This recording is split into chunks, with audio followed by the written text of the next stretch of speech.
A year ago, at the age of 33, I found myself facing a divorce from my 39-year-old husband of 7 years.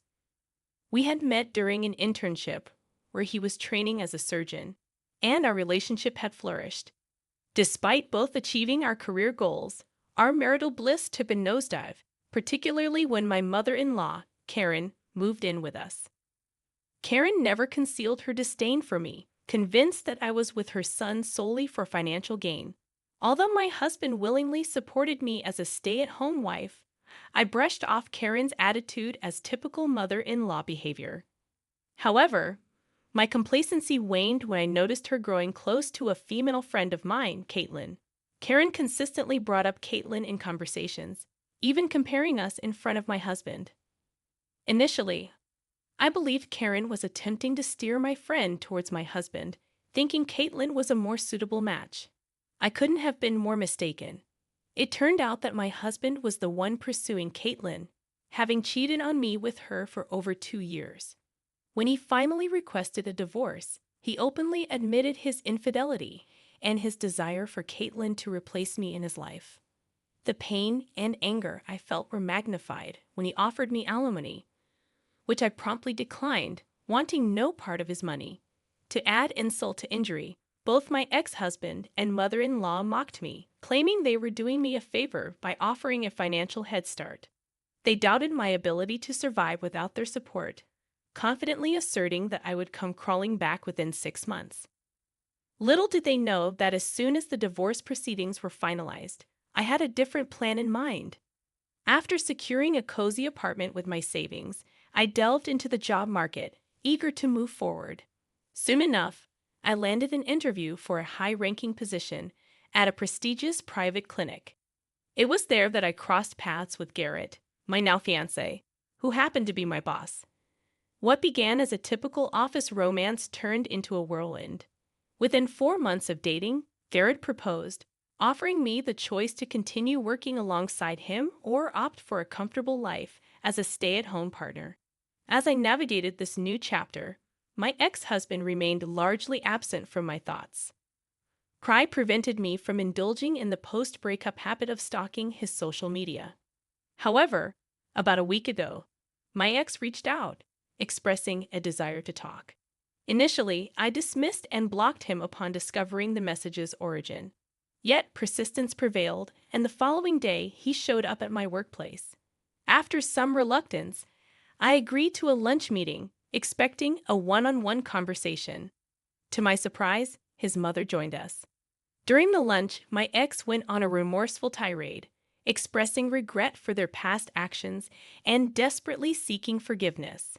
The climax was their pitiful request for me to take him back.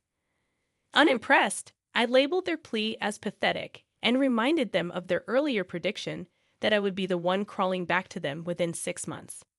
Despite my firm rejection, they persisted in begging, painting a picture of life returning to its previous state. As my lunch break neared its end, I firmly declined and asked them to leave me alone. I asserted that I now had a fiancé, who I proudly claimed was 100 times better than my ex-husband. Leaving the scene, I taunted my ex by vaguely mentioning my fiancé as someone from work. Upon returning, I shared the bizarre encounter with Garrett, who promised to investigate the situation. The next 2 days unfolded with an air of anticipation. Upon obtaining the information, Garrett's investigative team uncovered a disturbing revelation about my ex-husband. It appeared that, driven by ego and negligence, he had left an item inside a patient during one of his surgeries. The patient, upon discovering this, promptly filed a lawsuit against the hospital, which responded by terminating my ex-husband. The ongoing lawsuit posed a significant threat to his medical license. Understanding the gravity of the situation, I realized why my ex-husband and mother-in-law were desperately seeking my forgiveness. However, I turned to seek the perspective of others, posing the question, am I the a-hole for refusing to take my ex-husband back despite their pleas? In the first update, I shared that 2 days after the lunch confrontation, Garrett handed me an envelope containing a report filled with inaccuracies and lies aimed at discrediting me. It was evident that my ex-mother-in-law and her son were behind this attempt to tarnish my reputation. The letter emphasized my relationship with a coworker and referenced company policies, revealing they had done some research. Ironically, they failed to realize that my co-worker boyfriend was the owner who had implemented those policies. I chose to ignore their efforts, anticipating that it might not be the end of their schemes. In the second update, I confirmed my suspicions as letters inundated our mailbox, filled with complaints about me. Fake accounts posted negative reviews on our clinic's review site, all part of their orchestrated attempt to sabotage my career. Despite the fake nature of these accounts, the relentless assault on my professional reputation was unnerving. The situation made me reflect on the potential consequences had I not been in a relationship with Garrett. As I grappled with these challenges, I couldn't help but wonder about the lengths they were willing to go to destroy my career. The updates unfolded with a mix of gratitude for support received and apprehension about the ongoing efforts to undermine my professional life. I chose to build my life without them, refusing to be their lapdog once again. Contemplating revenge, I set my sights on something equally significant: his marriage. Aware of my ex-friend's jealousy, I envisioned her dismay upon learning that he was attempting to return to me, the woman they had deemed useless. Seeking a taste of their own medicine, I wondered what you guys thought of my plan. In the third update, I executed my revenge, creating a new Instagram account. I easily found my ex-friend Caitlin, who, despite her husband's job loss and impending court case, portrayed a life of luxury on social media. Her posts flaunted shopping sprees, cozy dates, and notably her pregnancy. Discovering that she had married the man-child ex-husband just 2 months after our divorce stung, considering the wasted 7 years of my life. Nonetheless, armed with this information, I initiated a conversation with her, gradually forming a friendship. Over a month, I subtly planted seeds of doubt, playing the role of a caring friend while learning about her marital troubles. Once convinced she was where I wanted her, I called my ex-husband, convincing him to meet privately to discuss rekindling our marriage. I informed my fiancé, ensuring everything was stable for the upcoming events. At the meeting, I found him nervously happy, relishing in the twisted satisfaction of knowing his joy would soon turn sour. Implementing stage 1 of the plan, I set the rule that he must refer to me in the third person. Confused but compliant, he played along. Transitioning to stage 2, I used leading questions to extract information about his marriage. As expected, he unleashed a torrent of slander, detailing his unhappiness, lack of love for his wife, and regrets about leaving me. He even expressed distaste for the unborn child, wishing for a miscarriage. He willingly threw his current wife under the bus, outlining explicit plans to return to me at the first opportunity. Though some details are not safe for work, the outcome aligned perfectly with my expectations. He willingly exposed his true colors, confirming that my revenge plan was succeeding. Once I successfully deceived him into pouring out his heart, I sweetly assured him that I needed time to process everything. I promised that the next time we met, I would be single and ready to rekindle our relationship. He eagerly embraced this prospect, displaying childlike excitement. In that moment, a sadistic pleasure washed over me, knowing the imminent betrayal he was about to experience. Back home, I collaborated with my husband and a team of editors, marking the initiation of stage 3 of the plan. Recordings and videos were meticulously crafted to conceal my identity, yet emphasize my female presence.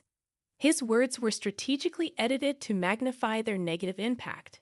With this done, the next step involved delivering the content to his current wife. Using another Instagram account, I ensured she saw the incriminating material during a vulnerable moment.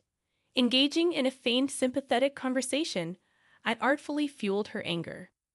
Gradually, I began influencing her perspective, persuading her that she deserved better and that he didn't deserve her. Eventually, I directed her towards the path of revenge.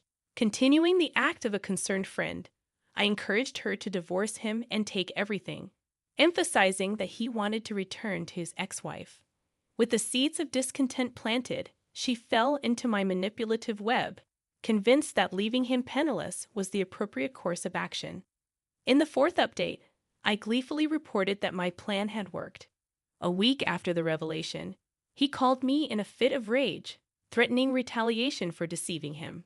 Calmly listening to his tirade, I laughed with my fiancé, reveling in the success of my scheme. Soon after, I received a message from my newfound bestie, announcing the commencement of the divorce process. With the money I provided, she secured a formidable lawyer, ready to leave him financially depleted.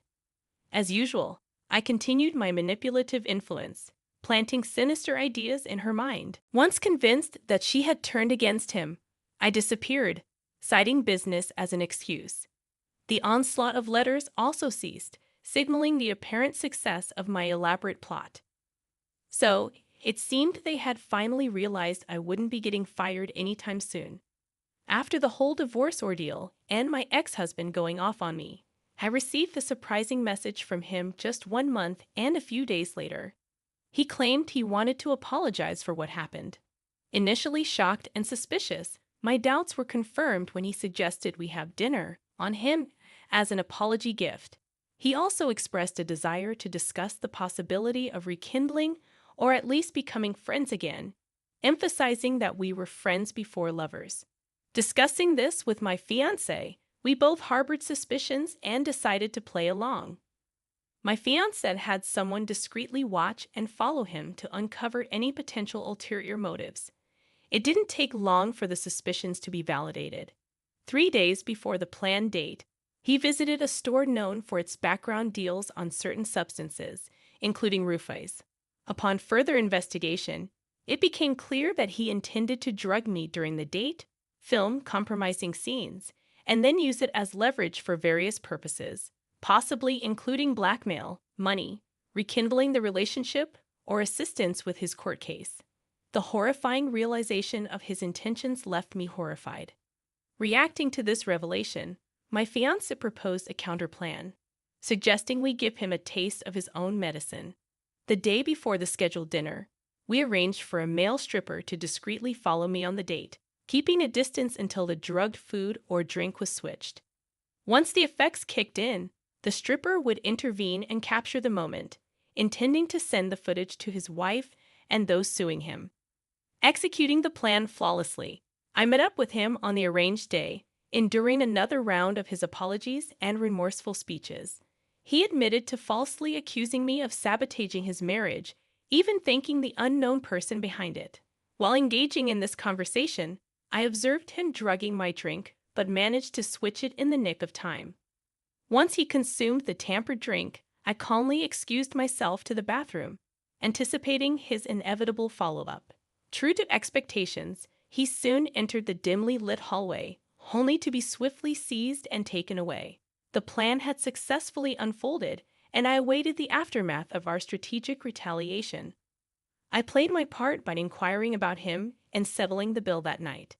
The events of that evening were a blur, but the morning after, his wife texted me, claiming she was devastated. Apparently, the man she was divorcing, who was now expecting a child with me, had not only cheated on her with his ex-wife, but also with a man. It was a ludicrous situation, and though I struggled to maintain a composed demeanor, I kept up the act. Simultaneously, I continued with the lawsuit, and judging by the latest headlines, the video had reached its intended audience. That's the gist of what's been happening. I sense that everything is approaching a resolution, and soon things will return to normal. I'll wait and see before providing a final update. In the concluding update, I reveal that he lost everything, just as I desired. His marriage crumbled, and Caitlin took everything in the divorce, gaining full custody, child support, alimony, essentially every conceivable asset. The court case ended decisively against him, resulting in bankruptcy. The last encounter with him revealed a dire situation. Both he and his mother ended up broke and homeless, moving between shelters. Attempts to visit the clinic were thwarted by my fiancé's intervention, ensuring they never returned. As I prepare for my upcoming marriage, I reflect on the irony that he divorced me with the belief that I would suffer without them. Yet it's he who finds himself begging for scraps. I express not just their deserving fate, but the manifestation of karma. Grateful for the support throughout the story, I conclude, acknowledging that karma indeed has its way.